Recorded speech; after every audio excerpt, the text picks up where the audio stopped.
Bienvenue dans la caverne, épisode 11. Pour cette deuxième saison, on a des bonnes résolutions. Ouais, on s'est dit qu'on allait s'ouvrir à des nouveaux styles, des esthétiques, des genres. Bref, et du coup, on reçoit Shinya, un groupe lyonnais de punk, La narco-punk. en live session et en interview. Cet épisode a été tourné le 17 septembre 2022. Tu me reprends encore une fois et je te démonte. Allez, quand tu veux, je peux.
sure that they're right. You're gonna take a deep breath, they're gonna turn on the light. You said they're good people, so sure that they're right. You said they're good people, so sure that they're right. You said they're good people, so sure that they're right. You said they're good people, so sure that they're right. You're gonna take a deep breath, you're gonna turn off the light. You're gonna take a deep breath, they're gonna turn off the light. You're gonna take a deep breath, they're gonna turn off the light. You're gonna take a deep breath, they're gonna turn off the light. Turn off the light. You're gonna turn off the light. You're gonna turn off the light. You're gonna turn off the light.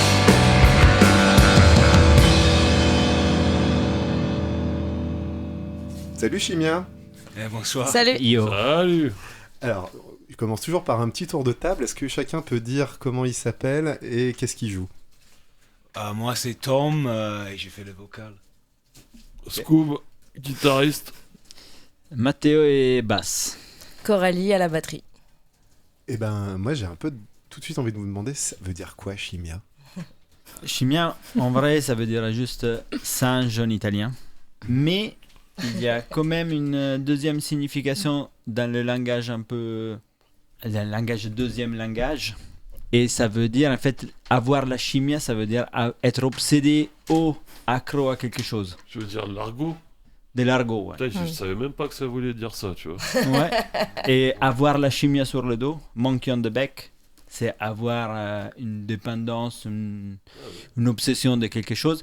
Et en Italie, tu peux dire j'ai la chimia des papillons de nuit. Ça veut dire que tous les jours, tu penses aux papillons de nuit et à fond de la caisse. Et avoir la chimia, c'est ça. Je suis chimiato de lasagne au pesto. Ça veut dire que voilà, tu penses que à ça, quoi. Et du coup, c'est peut-être plus cette signification qui a donné Carrément, nom ouais. au groupe. C'est quoi votre obsession, du coup? L'inversement total du cours du monde.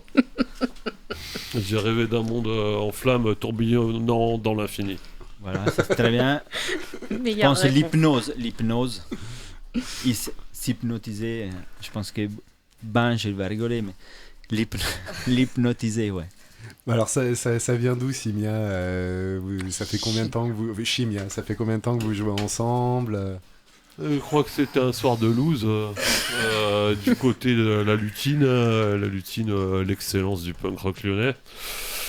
Il me semble que on parlait avec Tom, ici présent, de notre ennui, on parlait de soul music ce soir-là. Je dis viens, on fait de la soul. Évidemment, on n'a pas fait de la soul.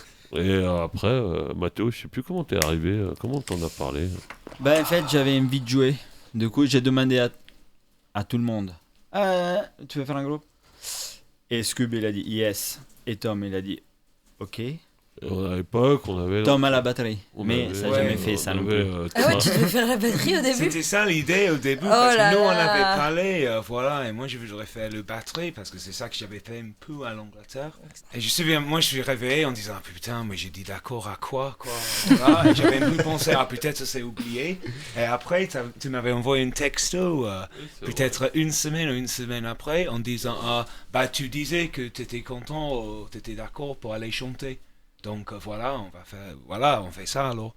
Et sur la batterie aussi, du coup, c'était non, censé la être batterie, toi. ça c'est une vieille histoire. Ça, Parce que moi, j'ai trouvé un truc, je sais pas si c'est sur le Bandcamp ou quelque chose comme ça, où il y a marqué à la batterie Tom. Oui, Thomas, parce que il y a eu d'autres line-up quoi. En fait, on a commencé avec Thomas Barieux. Ok. Check à Thomas Barieux, check yo. Avec la moitié des groupes punk rock lyonnais, de la scène punk DIY lyonnaise, ce mec-là a joué quoi, Thomas Barieux. Voilà. Et puis, pour des raisons humaines, Coralie est venue nous rejoindre à sa place. On avait fait une petite pause en fait pendant le Covid, je crois qu'on était un peu tous surmenés. Et donc nous avons recommencé le groupe depuis, un an, non? Un truc comme ça peut-être? Décembre. Décembre, un peu moins d'un an. Ça partait à la Lutine, je crois, non? Quand on en avait parlé, c'était oui, à la Lutine. Ça se passe toujours à la Lutine. C'est comme un centre névralgique, mais vraiment... Alors c'est quoi la Lutine? Vous pouvez expliquer un peu? Si on fait l'historique complet, c'est un ancien squat qui a été ouvert à la fin des années 90 dans une équipe un peu... autonome ou libertaire, ça s'appelait la Duende à l'époque, et bon, bah, c'était tout à fait différent de ce que c'est maintenant. Mais au bout du combat, c'est un des rares, la lutine, c'est un des rares combats gagnés, semi-gagnés au niveau des squats en fait en France. Parce qu'en fait, la lutine, il n'y a pas de loyer, comme l'atelier, en fait, c'est les locaux associatifs en bas de logements sociaux. Ils ont transformé le haut du bâtiment en logements sociaux, et en bas, c'est resté quand même l'espèce de des locaux, on va dire, libertaires, je sais pas, un truc comme ça. Il y a pas, on est avec une autogestion. En fait, c'est un lieu de rencontre et de réunion pour pas mal de collectifs à la base. Du coup, ils peuvent se rencontrer là-bas, faire leurs réunions. En plus, il y a samedi après-midi, que pour le coup, ça devient autre chose. Ça devient un lieu ouvert au public, à tout le monde. Où on sort les distros. Il sort pas mal. En fait, il y a une grosse distro, fanzine, disque. Tout a pris sans. Il n'y a pas de marge. Du coup, tu récupères les disques chez les groupes, tu les vends au même prix que tu les récupères. Ouais. Du coup, en fait, il n'y a pas moins cher que sur certains disques et une variété de disques que tu trouves pas forcément ailleurs, fanzine, livres, etc. Je reviens un petit peu sur Chimia. Et du coup, Tom, tu disais, tu pensais te mettre à la batterie. T'avais déjà chanté avant Chimia ? Non, pas du tout. Mais il y avait un groupe quand j'avais 20 ans. Et il y avait un groupe des potes qui formaient un groupe à Bradford. Et ils voudraient que moi j'ai chanté pour eux, mais j'avais pas d'écho et j'avais peur. Donc j'ai pas fait, mais j'écrivais quand même des textes pour eux. Un groupe qui s'appelait Violent Minority. Mais c'était un narco-punk, voilà quoi. Mais donc là, c'est le premier groupe où tu chantes. Oui. Tu faisais pas de musique avant Non, pas du tout. C'est vraiment Non, j'avais... je faisais beaucoup dans des squats à l'Angleterre et dans le milieu anarcho-punk, voilà. Mais non, j'étais jamais dans des groupes, quoi. T'organisais ? J'avais une sound system, je mixais, j'organisais les trucs, mais ça que je faisais vraiment dans ce milieu, c'était d'ouvrir des squats, c'était ça que j'ai vraiment kiffé à faire. Oui, à Bradford, pendant l'époque, on avait une bonne communauté, des squatteurs, on faisait pas mal de choses ensemble, quoi. On faisait pas mal de choses collectives, voilà. On avait un atelier de réparation de vélo, on avait une petite studio de répète, on avait un espace de jardin en commun, on faisait les trucs politiques aussi à côté, et on faisait les trucs, on donnait des logements à des demandes d'asile, des migrants économiques, voilà quoi. Je faisais plutôt ça. Okay. Je pense quand on y pense, on a une histoire commune quand même avec les squats dans le groupe. Je crois qu'on l'a quasiment tous été, quoi. Voilà. Et vous arrivez encore à trouver des squats où jouer ? Oui, Lyon, ça reste quand même là-dessus. C'est une ville à chier sur beaucoup de plans, Lyon. Mais je pense qu'un des rares trucs très intéressants dans cette ville, c'est qu'il y a quand même une scène squat qui a survécu au fil du temps, quoi. Et ça s'est jamais arrêté. Il y a toujours une relève, il y a toujours un petit endroit quelque part où il y aura des concerts, en fait, finalement. Et si on peut être fier de ça, c'est peut-être du milieu squat lyonnais, quoi, qui a survécu, qui s'est transformé. On va aller à Paris, ça sera beaucoup plus difficile, ou dans d'autres villes aussi, quoi. Il y a pas... Marseille a cet aspect-là aussi. Marseille a cet aspect-là, mais peut-être plus récent. Je sais pas, je connais pas à ce point-là, mais tu vois, j'ai joué plusieurs fois dans des squats à Grenoble, à Marseille. Grenoble aussi, ouais. J'ai vu qu'il y avait une culture de ça. Après, c'est vrai que quand tu vois Grenoble aussi, c'est vrai que... Yes, je sais pas s'il y a toujours à Grenoble il y a un historique en tout cas en termes de squat qui est quand même assez conséquent à Grenoble, quoi. Ouais, il me semble aussi, ouais. Donc c'est pas par chauvinisme, parce que moi je me considère pas comme lyonnais, donc après il y a quand même il y a une ville qui est quand même très à part sur ça, mais sur le squat musical, ce qui est quand même un truc très particulier, mais clairement c'est un truc de ouf, hein. Tu te dis, le Raymond Bar, ça existe depuis 20 ans, et ça s'est jamais fait fermer parce que le maire, il n'est pas pour le faire fermer, mais c'est toujours un squat. L'Hôtel des Villes, c'est toujours un squat. Je crois que le Relax aussi. C'est pas faux. Ouais. C'est un des rares endroits où il y a des trucs qui ont été ouverts comme des squats à musique. Et... Je comprends pas trop le terme squat à musique, par contre. C'est parce quoi, que... squad d'activité C'est plutôt, c'est-à-dire le Raymond Bar, tu regardes, c'est ce qu'ils font avant tout, c'est des concerts, quoi. principalement ça. Enfin, il n'y a pas de réunion, il n'y a pas... L'équivalent à Lyon de ça, ce serait l'histoire au départ de Grande Zéro, où c'est vraiment des gens qui ont ouvert parce qu'ils voulaient un endroit pour faire des concerts. Oui, voilà, mais qui cherchaient aussi la convention, etc. Et quelque chose de purement artistique, peut-être, quoi. Je pense que c'est toujours mélangé dans ces trucs-là. C'est un gros débat, mais en tout cas, le Grande Zéro, c'était directement ça. Maintenant, ça est en train de changer un peu, mais à la base, ils cherchaient directement à être conventionnés et avoir des accords avec la mairie, quoi. Je sens qu'il y a plein de gens qui vont réagir à ce que tu es en train de dire. Non, mais si tu regardes l'histoire officielle sur, ce qu'il a raconté notamment dans le bouquin qui est sorti il y a pas longtemps sur le Underground, à l'arrache, c'était quand même qui revendiquaient de base, ils sont déclarés aux flics de base et ils cherchaient directement à être conventionnés, contrairement à d'autres squats qui serait quand même plus de l'autonomie, on va dire, ou d'un truc beaucoup plus à l'arrache, ou de squat d'habitation. C'est la grande différence avec le Grande Zéro quand même. Et je dis ça sans critique du Grande Zéro. Aujourd'hui, c'est une super structure, on peut faire plein de trucs, etc. Mais ça a toujours été vachement, pour moi, plus artistique que social. Ou qu'un quelconque rapport avec la zone ou le sans-abrisme, quoi. Je suis complètement d'accord, et même pour moi le pire exemple de ça à Lyon, ce serait pas le Grande Zéro, ce serait la Friche, quoi. La Friche, mais c'était cool, la Friche quand même. T'en parles au passé, mais il y a encore un truc qui s'appelle la Friche aujourd'hui, quoi. Ouais, mais la Friche c'était un squat expulsé, c'était un squat qui a été expulsé, que la mairie a redonné en fait à des artistes. Voilà. Je sais pas. À la condition qu'on dégage tous les squatteurs, quoi. Ouais, voilà, donc c'est toujours des bails un peu bizarres. Voilà. Moi, je fais pas une critique du Grande Zéro derrière, on est bien content de l'avoir aujourd'hui, mais moi, je me rappelle, fut une époque, quand j'étais squatteur, nous on rejetait ça en bloc, quoi. Je veux dire, tout le milieu qui gravitait autour d'artistouille. Mais c'était pas que ça, hein. Il y avait de très bonnes personnes, mais moi, c'était pas un truc qui me plaisait à l'époque. Voilà. Bon, maintenant, ça a changé, on met tous dans notre vin, comme on dit, et voilà. Et après, moi, je trouve, on est un peu sur une tangente, on parle pas beaucoup de chimia, là. On va en parler. Il va falloir qu'on y revienne, mais en vrai, je trouve que c'est super intéressant, ce dont tu parles, dans le sens où...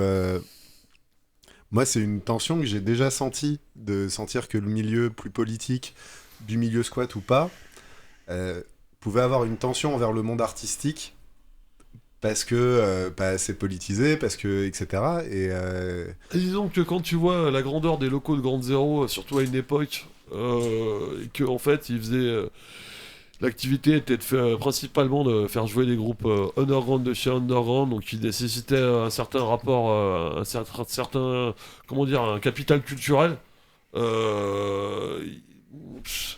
Loin de la culture populaire, et en fait avec l'espace qu'ils avaient, il y aurait moyen de faire des espèces de grands centres sociaux autonomes comme on trouve en Italie, en Allemagne ou je sais pas en Espagne, sauf que ça n'a jamais été revendiqué. En même temps, c'était beaucoup plus dur. Je pense que si Grande Zéro s'était réclamé comme un lieu politique, ils n'en seraient pas là aujourd'hui. Voilà. Pour conclure, je pense. Allez, conclure. Hardcore. Allez, prêt ? Allez, moi je suis là. Allez, dans le jus. Dans le jus. 1, 2, 3.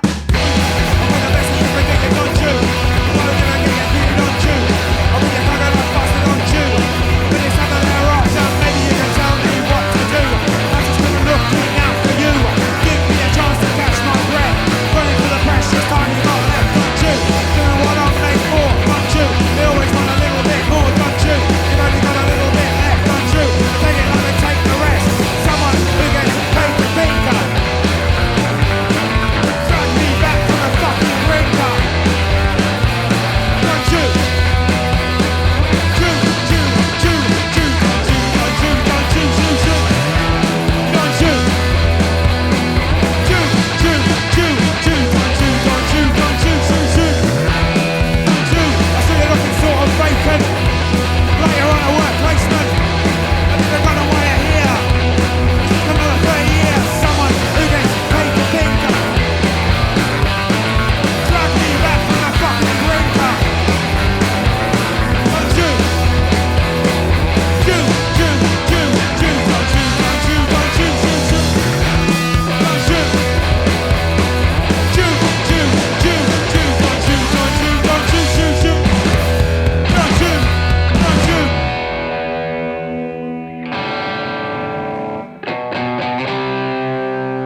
Alors moi j'avais un truc à demander à Tom, mais je crois que Bérénice aussi elle voulait demander un peu la même chose à Tom. Oui, parce qu'en fait on vous a vu en concert hier pour le Fear City Festival.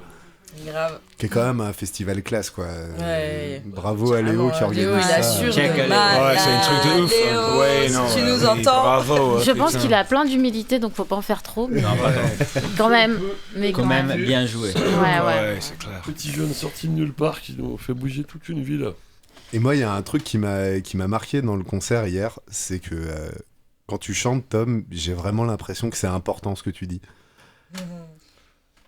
Oui. Tu dégages ce Ah. truc-là. Parce que T'as c'est, une oui, prestance. c'est important. Pour moi,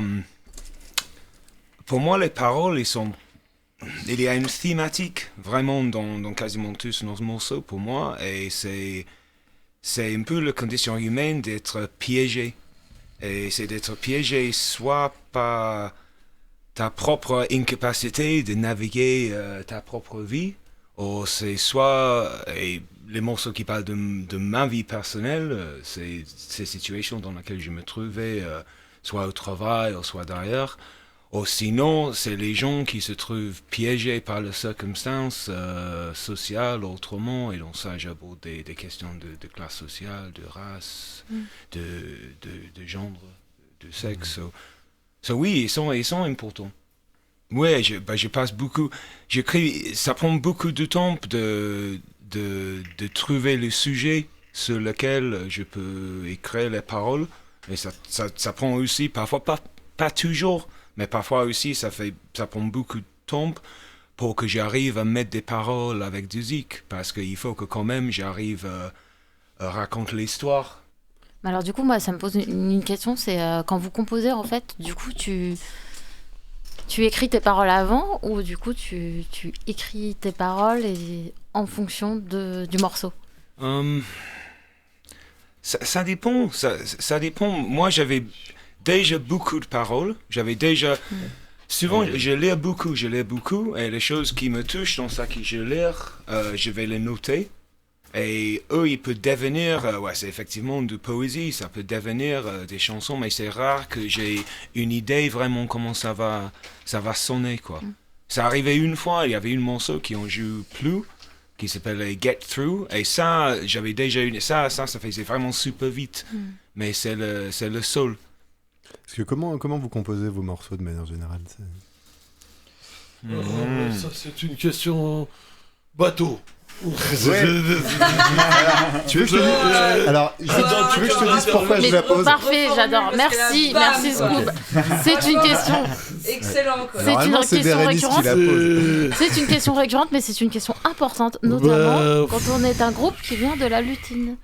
Je dis ça, je dis rien. Je sais pas, non, parce qu'en fait, ça, si tu veux, c'est du technique, c'est comme quand, je sais pas, comment tu répares un moteur de... Je suis pas sûr que ce Non, soit non, que non. technique. Si vous composez C'est ensemble, comme- c'est pas la même processus de création, même socialement, que s'il y a quelqu'un qui fabrique le morceau dans sa chambre. Alors, ça part quand même par un riff. Par Ou un riff. deux riffs, Exactement. qui après on Ouais. change. Voilà. Mais on le fait vraiment partagé, sans aucun, tu sais, dire ah non, mais le riff c'était comme ça, c'est comme ça. Non. Fac. On le change, ça sonne, et t'as mieux. Ouais, une espèce Et de... Lui, moi je suis pas mélodique. Ah putain. Ah non. Non, pas mélodique dans le sens écrire une chanson avec un bridge, un machin, un bidule. Ouais, c'est ça, parce que moi je trouve que t'as un jeu qui est extrêmement mélodique. Peut-être le là. jeu, mais la construction de la chanson, Ouais. la construction de la chanson, je suis naze.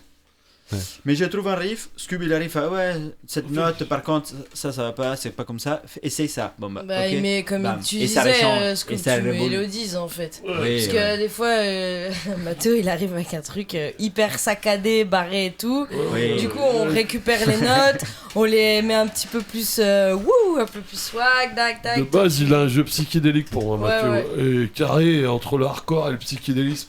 Et moi, je sais pas, juste des fois, il y a des notes. Et, ah, c'est non, cette note, ça va pas du tout. Et, Moi j'aime on bien change- les notes qui ont rien on à change. voir. Ouais. J'accepte. Tu te balades beaucoup en On fait. dit, Hein Tu vas-y, te balades beaucoup en Ouais. fait. Ouais, il faut Voilà, le temporiser. c'est- voilà, on dit. c'est un très Mathéo, bassiste, faut le temporiser, sinon ça part. Ça part. Ouais, mais tu vois, mais c'est la place de la basse dans Chimia. Je crois que c'est le truc qui fait que j'ai jamais entendu ça Ouais, ailleurs. ouais, c'est incroyable. Parce que c'est qu'on a- Blanc- Ouais, attends, câlin. On a un bassiste incroyable. Enfin, moi, D'une part, je suis complètement d'accord avec ça, mais en plus, tu vois, je parlais de la sensation d'urgence et d'importance dans ce que raconte Tom, mais le fait qu'il raconte ça, alors que derrière, il y a cette espèce de manière de chalouper la basse, Carrément, ouais. la batterie qui, elle, est plus dans quelque chose de droit et de punk, et la guitare qui est assez libre autour de ça, ça crée un mélange. C'est pour ça que je demandais comment vous fabriquez, parce que je trouve que il y a vraiment une espèce d'effet de patchwork qui fait que ça ressemble... Alors, j'ai pas la culture anarcho-punk et tout, donc c'est peut-être juste que j'y connais rien, mais moi, j'ai l'impression d'entendre quelque chose que j'ai pas entendu souvent, quoi. Mais Ouais, fait, ça c'est un vrai bon compliment. Ouais. Je te remercie. Chacun. Et je pense Ouais, que carrément, c'est le merci. meilleur compliment qu'on puisse nous faire à ce niveau-là, quoi. et on n'a pas une idée, tu vois, on n'a pas dit on va faire ça. En Mm. fait, ça a marché comme ça. Ouais. Moi j'adore me balader en vrai. Oui, en effet, la basse, tac, tac, tac. Avec Chimia, j'ai réduit. Tu vois, j'ai coupé. Alors qu'il réduit hein, quand même. Toi, j'ai coupé les fioritures qui sont pas nécessaires pour avoir un truc quand même chelou, mais Mais pas. d'impact. Ouais, voilà. C'est qu'est-ce que je cherche de faire. Et vous avez joué où et vous allez jouer où? On n'a pas tant joué que ça en fait, à cause de notamment la pause Covid, etc. Au moment où je pense que les portes nous étaient grandes ouvertes et qu'après on a eu à tout redémarrer, pas de zéro, mais c'est-à-dire voilà, Ouais, presque. intégrer, On avait quand même les morceaux. mais- reprendre les morceaux qu'on n'avait pas joué nous-mêmes, que Coralie avait jamais joué. Ouais, depuis un an, en gros, j'ai appris les morceaux, les anciens, et on a composé des nouveaux. Du coup, en gros, on a repris 6 ou 7 morceaux de l'ancienne formation, du coup, et on en a recomposé 4. Voilà, et depuis, on a joué à la lutine dans la rue pour la fête de la musique, extraordinaire. C'était pas le meilleur concert de ma vie dans la sensation, mais par contre, c'est tellement bien joué dans la Fumigène rue. jaune, check, Bam. Emily. Ouais, respect les copines D'avoir pour avoir lancé claqué des Fumigène. fumiers. Et puis avant ça, on a joué au Tout en Chaos, du coup, un squat à Villeurbanne. Ouais, on a ouvert pour le Tout en Chaos. On a était ouvert là. le premier Le concert. concert. Ouais, Ouais. ouais. Après, je pense que bon, on va avoir un peu d'ambition après. Enfin, si on foire pas les concerts comme hier, on ira loin. Hein, On se dit secrètement qu'on aimerait bien enregistrer en Angleterre. Ouais, chez, Mais ça, chez ça, Tom. ouais, ça, On se dit qu'on aimerait bien faire des tournées. On se dit tout ça quand même. ouais, profiter comme les autres profitent, quoi. Et alors, pourquoi enregistrer en Angleterre? Qu'est-ce qui... Et ben, Je crois qu'il y a Tom qui a quelque Ouais. chose à dire. L'endroit où j'ai passé beaucoup de temps à l'Angleterre, c'est un centre social qui s'appelle le 1 in 12 Club, qui existe encore. Et il y avait une studio d'enregistrement là-bas qui était géré par un mec qui s'appelait Bry Doom, qui jouait dans Doom. Et voilà, une de nos idées, c'était de demander à Louis si on pouvait retourner là-bas et enregistrer là-bas. Et ça, malheureusement, c'est plus possible parce que Louis, il est plus à Bradford. Et bon, je nous remets sur les pistes alors, et peut-être me faire encore dire que je pose des questions de merde. Non, mais c'était pas ce que je voulais dire. Non, vraiment, t'inquiète. mais c'est l'autre question que cette année, j'ai envie un peu de mettre en place à tous les coups. C'est, est-ce que avec Chimia, vous avez une anecdote, un truc à raconter? Ça peut être un truc qui vous est arrivé comme truc super ou un plan loose. C'est dans n'importe quel sens, mais voilà. Est-ce que vous avez un truc à raconter? Là, vous avez une anecdote. Le nougat, Tom. Je suis pas au courant du nougat par contre. Les nougats, fucking hell. Voilà, on est un petit peu culé là. Là, on monte la sauce, mais en vrai, ça a vite raison. Mais c'est quand même. L'histoire du nougat. Mais en fait, on lui demande à chaque concert. C'est le seul anecdote qu'on se rappelle. Mais c'est ça l'histoire, oui. Les gens, ils aimeraient bien que je parle entre les morceaux, quoi. Voilà. Et le truc, c'est que moi, je parle déjà vraiment beaucoup dans les morceaux. Ok. Et je veux pas expliquer les morceaux parce que c'est juste impossible en fait. Il y a truc quoi. Et mais le dernier concert qu'on avait fait, c'est avant le confinement. On avait joué à Grand Zéro avec Chlou et un autre groupe. Et jusqu'avant, on avait joué à Marseille. On avait joué à Marseille et on s'arrêtait dans une gare, dans une station-service à Montélimar. Montélimar, voilà. Et là, j'avais acheté, je sais pas, un café ou quelque chose et j'attendais derrière quelqu'un qui avait acheté des nougats. Mais pour 150 mais ans, pour 200 non, euros. c'était plus quoi. Plus, Elle avait acheté, j'ai oublié le chiffre, mais c'était vraiment presque. Et c'est plus que 200 balles, hein. Vraiment plus, même peut-être 250 balles de nougat, quoi. Et j'ai vu les paquets après les paquets passer. Je pensais, putain, quand même. Et donc, enfin, je pensais, voilà, j'ai une anecdote. Enfin, j'ai quelque chose à dire entre les morceaux, quoi. Tu sais, c'est donc voilà, j'ai pu. Le nougat. Et en vrai, c'est la seule chose qu'on se rappelle. En vrai. Ça a resté. Le reste, pour moi, c'est nébuleuses. Et ça, tout de suite. Est-ce qu'elle t'en a laissé au moins des nougats? Moi, tu sais pas, j'aime pas trop ça. Non, mais c'était la quantité qui me faisait halluciner. Hein. Qui achète pour 300 euros de nougat sur l'air d'autoroute? Bref, je propose qu'on pose la dernière question de l'émission, qui est donc les recommandations musicales. Est-ce que vous avez chacun quelque chose à recommander? Moi, j'écoute beaucoup en ce moment un groupe russe. Je sais, c'est pas très populaire, mais c'est un groupe quand même qui sont contre ça qui se passe en Ukraine, qui s'appelle Short Paris. Et moi, je le trouve vraiment excellent, vraiment superbe. C'est vraiment du spirit punk, mais ils vont au-delà de ça, avec un chanteur de ouf, franchement. Short Paris. Voilà. Je conseille aux gens d'écouter ça. Trop bien. Moi j'écoute très peu de choses qui dépassent la fin des années 80 en fait. Moi j'écoute que des vieux trucs personnellement, donc en moderne j'aurais rien à vous conseiller. Et conseiller un vieux truc. Un vieux truc, voilà, je suis en train de réexplorer suite à un voyage en Pologne, le punk polonais. Je pense que dans sa diversité, c'était un grand pays du punk rock. Post-regiment. Alors il y a des milliers, des centaines de références, faut pas déconner. El Banda. Mais ouais, je pourrais vous reconseiller Shikira, ce qui s'écrit S-I-E-K-I-E-R-A. Et très récemment, un groupe qui s'appelle City Skyline. Mais il faut vraiment tomber sur des morceaux. Bon, j'arrive pas à vous prononcer le nom des morceaux, bien que je sois d'origine polonaise. Je pratique pas la langue. Mais voilà. Ok. Moi, je dirais DJ Graf. Un mec hip-hop italien depuis 89-88. DJ Graf. Pour qui veut écouter n'importe quel album, super, bonne vibe, bien chelou comme il faut. Comme ça change de truc, un peu d'hip-hop. Vraiment bon délire. Super scratch. Et texte excellent. Super. Trop bien. Et ben ouais, du coup je savais que vous alliez poser cette question. Du coup évidemment je vais conseiller Maudit Dragon. C'est mes amis de Grenoble qui on faisait Alarme. Et voilà, c'est très grungy, voilà, ça déchire. Maudit Dragon. Bah moi, si je devais recommander un truc, ce serait l'ingé son amateur en moi qui parlerait ce coup-ci, parce que je suis tombé, en fait, Fugazi, à leur début, à un moment, ont voulu essayer d'enregistrer avec quelqu'un d'autre que la personne qui a enregistré tous leurs albums, et ils ont décidé de faire un essai avec Albini. Et ils y sont allés, et ça s'est hyper bien passé. Ils ont adoré la journée qu'ils ont passée là-bas. Et ils sont partis, à la base ils devaient juste faire une petite démo d'un morceau, finalement ils avaient 20 minutes de zik enregistrées et ils en étaient très contents. Et puis en fait le lendemain tout le monde a réécouté et tout le monde s'est dit mais qu'est-ce que c'est que cette merde, y compris Albini qui s'est dit j'ai complètement fait de la merde, et cette démo a complètement disparu de la surface parce qu'il l'assumait pas. Et en fait elle a fini par refaire surface sur YouTube. Et c'est vachement intéressant parce que du coup c'est un échec, c'est un truc qu'ils n'ont pas voulu qu'il sorte. Et c'est ce qui ensuite est devenu l'album In On The Kill Taker.